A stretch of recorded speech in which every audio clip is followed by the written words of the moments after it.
Your spouse should be your life partner, lifting you up and never betraying you.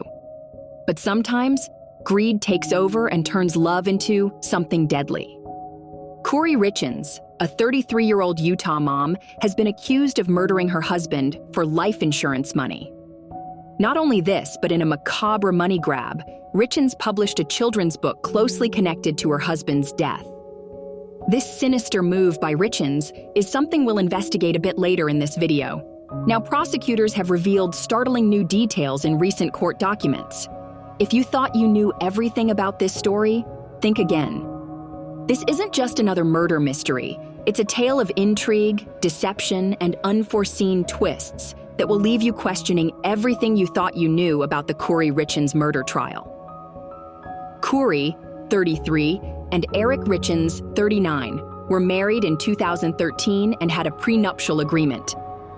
Initially, Kouri sold real estate in South Carolina, but in 2019, she launched her real estate venture, Kouri Richins Real Estate. Richins is accused of killing her husband, Eric, in March 2022 by giving him a drink containing 5 times the lethal dose of fentanyl before bed. Carmen Marie Lauber, Richins' housekeeper and a convicted drug dealer, allegedly confessed to authorities that she supplied Richins with dozens of fentanyl pills on 2 occasions, about a month before Eric's death. Lauber claimed that Kouri paid her around $900 each time. In May 2023, Kouri was arrested on charges of murder and drug offenses. This occurred shortly after she wrote and published a children's book titled, Are You With Me?, which was intended to help her sons deal with their father's death. She had even made an appearance on a local news show to promote the book before her arrest. Prosecutors believe that the murder was financially motivated. Kouri, who ran a real estate company, had argued with Eric about buying a multi-million-dollar Utah property she intended to flip for profit. In January 2022, Kouri reportedly altered the beneficiary of Eric's insurance policy to herself, without his permission. Upon discovering Kouri's actions, Eric immediately changed the beneficiary to his sister and excluded Kouri from his will, a change that she only learned about after his death. Allegedly, Kouri also misappropriated funds from Eric's credit cards, bank accounts, and business credit lines. Eric's discovery of these actions led him to consult a divorce lawyer in 2020. This provides a glimpse into their troubled history, but recent discoveries add more layers to the narrative. The prosecutor's report suggested that Kouri Richins' real estate business appeared successful on the surface. However, a forensic accountant revealed that she was actually borrowing money at high interest rates, just to keep it afloat. Prosecutors claim that in 2021, Kouri defaulted on a loan and was sued by Greengrass Holdings, 3 months before Eric Richins' death. According to prosecutors, Eric was unaware that Kouri had taken out the $250,000 home equity line of credit on his property until he was informed by someone at his bank much later. Prosecutors also allege that Richins stole approximately $134,000 from her husband's business, withdrew $100,000 from his bank accounts, and charged over $30,000 to his credit cards. They highlight an October 2020 text message exchange where Kouri confided in a friend about her financial struggles, admitting she didn't know what to do. She indicated that if he believed she owed him money, she was willing to pay whatever amount he deemed necessary, hoping to resolve the situation that had gotten so out of hand. When questioned by her friend about the amount she had borrowed, Kouri answered, "A lot," and estimated it would take a couple of months to repay once her investments paid out. Prosecutors, however, contend that Kouri had no such investments and that the loan had grown to $254,000 by the time of Eric's death. Our first shocking update concerns a life insurance policy that Kouri Richins secretly took out on her husband, Eric. At the time of his death in March 2022, Eric's estate was worth $5 million, and he had life insurance policies totaling over $2 million. Allegedly, Kouri purchased 4 additional insurance policies in Eric's name. In January 2022, prosecutors alleged that 2 months before Eric's death, Kouri made herself the sole beneficiary of the $2 million life insurance policy he held with his business partner. The newly released information confirms the policy's value at $2 million. and indicates that Kouri unilaterally designated herself as the beneficiary shortly before Eric's death. The insurance company notified Eric of the change, and he reverted the beneficiary designation to his business partner. It remains unclear if Kouri was aware of this reversal. During the same month, Kouri reportedly consulted a divorce lawyer, but later ceased discussions, telling her brother she wanted to walk away clean. While life insurance policies aren't unusual, the amount and the secrecy behind this revelation are alarming. This policy was discovered only after Eric's untimely death, raising immediate suspicions. Investigators found that Kouri had forged Eric's signature to secure the policy, a detail that sheds light on her meticulous planning. The insurance company flagged the policy when Kouri attempted to claim the payout shortly after Eric's death. This act not only painted a picture of premeditation, but also provided a potential motive for murder: financial gain. The hidden life insurance policy is a chilling reminder of how deeply calculated Kouri's actions might have been. Moreover, Eric's friends and family were shocked to learn about this policy. They described Eric as someone who would never agree to such high-value insurance without discussing it with his spouse.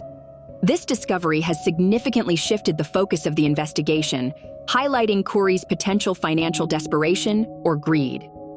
It's a classic motive that has been the downfall of many before her, and in this case, it adds a dark layer of intent to an already grim situation. The second shocking update brings us to the cause of death. Initially, Eric's death was thought to be from natural causes. Prosecutors also stated that Kouri started researching illicit drugs and how to obtain fentanyl in late January. On Valentine's Day, Kouri is accused of poisoning takeout food with fentanyl pills that she obtained from a friend. Eric reportedly texted a friend at 1:59 p.m. saying, "You almost lost me," describing how he became ill after eating a sandwich. 12 minutes later, he called another friend, saying he thought Kouri had tried to poison him. These chilling details were discussed at a recent hearing, with a judge showing interest in the timeline and the communications between Eric and his friends.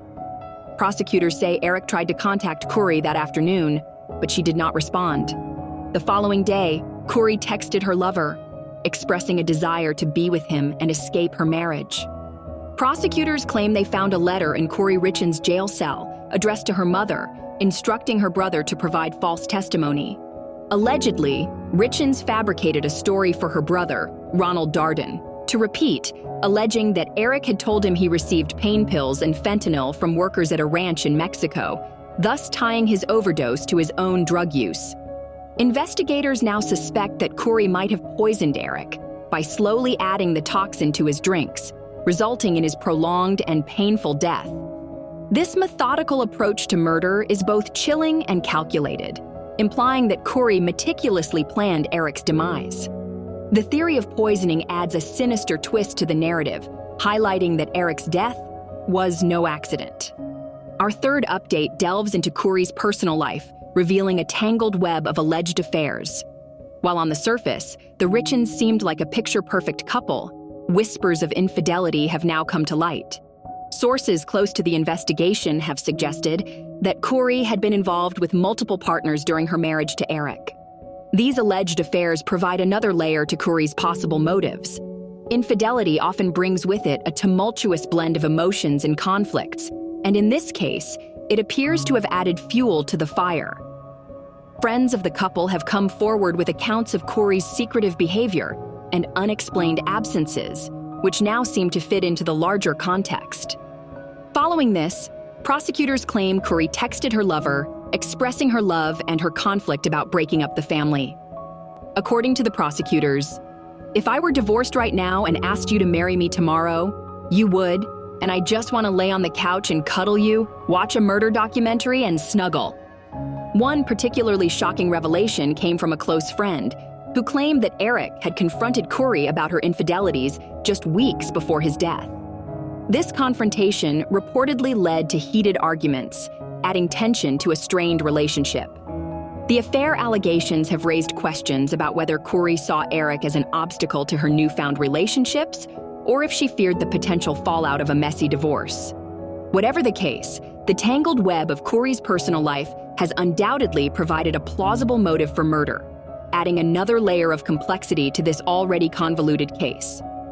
The fourth update revolves around the Richens' financial situation, which was far from stable. Despite the appearance of affluence, the Richens were struggling with significant financial troubles. Kouri's business ventures, which included a real estate enterprise and various side hustles, were failing. On the day Eric died, prosecutors stated that Khouri owed $3.1 million, having purchased more properties and borrowed more money, without generating any income. This financial chaos painted a dire picture, further complicated by allegations that Khouri was having an affair. Prosecutors quote a witness, identified as Witness 8, who said Khouri feared that leaving Eric would lead to a custody battle for their children, leveraging his family's wealth against her. In December 2021, Khouri allegedly said it would be better if Eric were dead. Eric's death brought to light a slew of unpaid debts and failing business deals. Court documents revealed that the couple was facing foreclosure on their home, and Khouri was under immense pressure to hide their financial troubles. The financial strain added palpable tension to their relationship, and Eric's death seemed to provide Khouri with a convenient escape from their monetary woes. He reportedly argued with Khouri about her desire to buy and flip a $2 million house. Despite his objections, she ended up closing on the property the day before he died. This conflict had been brewing for years, leading up to his death. Friends and acquaintances have painted a picture of Khouri as a woman desperate to maintain a facade of success. She was known to live beyond her means, often borrowing money to keep up appearances. The financial motive is a classic one in many murder cases, and here it seems to fit perfectly with the narrative of a desperate woman seeing no other way out. Moreover, financial records indicate that just days before Eric's death, Khouri attempted to transfer large sums of money from their joint accounts to her personal account. This action, coupled with the secret life insurance policy, suggests a premeditated plan to gain financial stability, at the cost of Eric's life. The economic troubles provide a grim backdrop to this tragic story, highlighting the lengths to which Khouri might have gone to solve her problems. Our final update is perhaps the most shocking of all: the Google searches. Kouri Richins informed authorities that she had made her husband a mixed vodka drink before finding him unresponsive hours later. The hearing revealed details of Ms. Richins' alleged Google searches, which included queries such as, "What is a lethal dose of fentanyl?" "Luxury prisons for the rich in America?" "Death certificate says pending. Will life insurance still pay?" "Can cops force you to do a lie detector test?" And "How to permanently delete information from an iPhone remotely?" Her defense attorney, Clayton Sims, argued that these searches were simply part of her efforts to understand how evidence is processed in her case, insisting that they do not indicate guilt.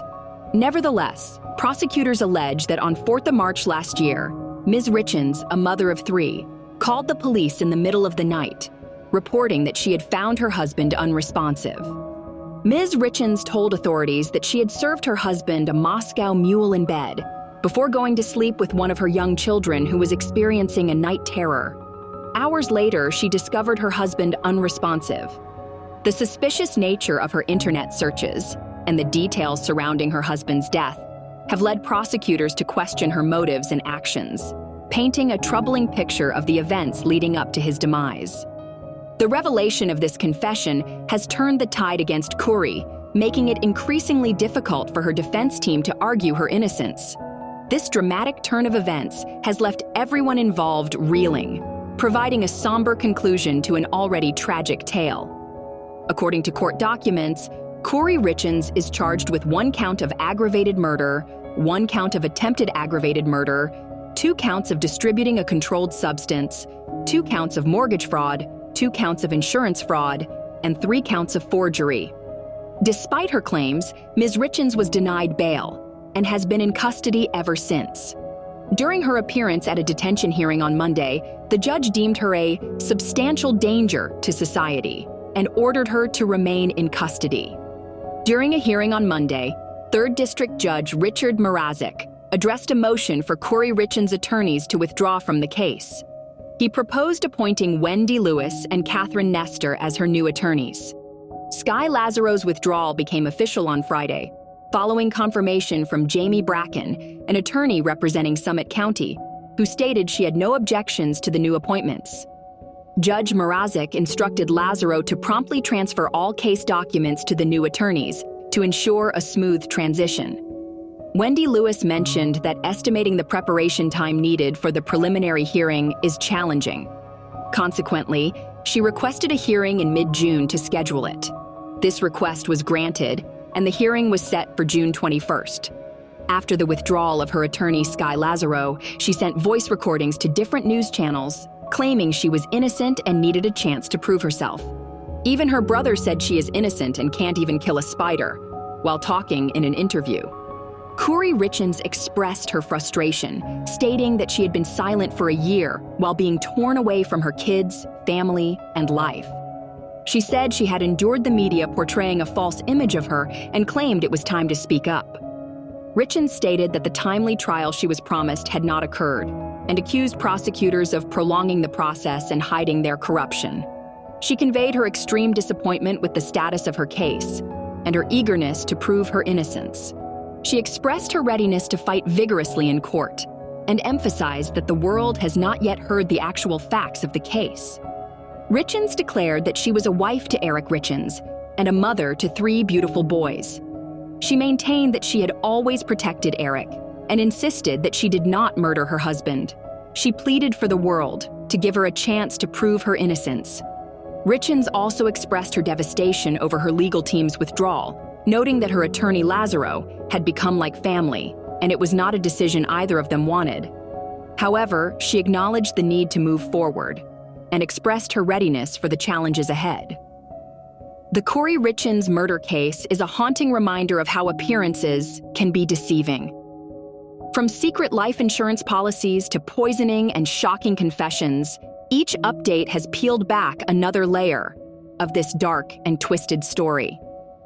As the case unfolds, one thing remains clear: the truth is often stranger and far more chilling than fiction.